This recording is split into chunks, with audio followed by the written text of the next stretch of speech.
এই শহরে আবেগ বিসর্জনটাও না হয় নিখুঁত অভিনয় শেখো, কারণ সরলতার কোনো দাম নেই। এই শহরে সবাই ছুটছে, কেউ ছুটছে চাকরির পেছনে, কারোর টাকা, কারোর নিজের স্বপ্নের। কিন্তু একটা জিনিস এখানে খুবই দ্রুত হারিয়ে যাচ্ছে, সেটা হচ্ছে সরল মানুষ। এখানে টিকে থাকতে হলে প্রথমে বিসর্জন দিতে হবে নিজের আবেগকে, কারণ তুমি যত আবেগপ্রবণ হবে তত বেশি আঘাত পাবে। কারণ তোমাকে আঘাত দেওয়ার জন্য এখানে মানুষ কখনো সুযোগকে মিস করে না। তুমি কাকে ভালোবাসলে, কাকে বিশ্বাস করলে, সেটা এই শহর দেখে না। এখানে শুধু দেখে তুমি কতটা ব্যবহারযোগ্য।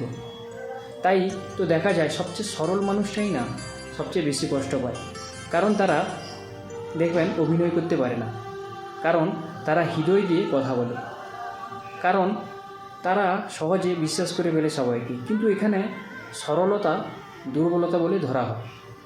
এখানে সবাই হাসে, কিন্তু সেই হাসির ভিতরে কতটা চাপা কান্না, কতটা ভাঙা মন, সেটা কেউ জানতে চায় না।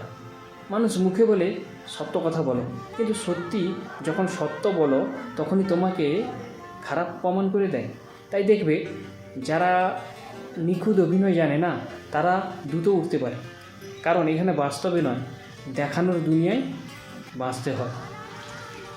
কিন্তু এর মানে এই নয় যে তোমাকে বদমাশ হতে হবে, না, তোমাকে শুধু শিখতে হবে কারো সামনে নিজের দুর্বলতা প্রকাশ না করতে, নিজের মন ভাঙা অবস্থায় সবার সামনে না আনতে। দুনিয়া তোমার অনুভূতি বোঝে না, বোঝে তোমার শক্তি। তাই নিজেকে বদলাবেন না অন্যকে খুশি করতে, নিজেকে বাঁচাতে বদলাবে। মন থাকবে নরম, কিন্তু বাইরের দুনিয়ার জন্য নিজেকে কঠিন করে তুলবে।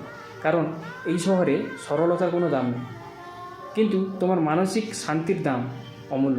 সেটা রক্ষা করার দায়িত্ব তোমারই। ভিডিওটি কেমন লাগলো অবশ্যই কমেন্ট করে যাবেন।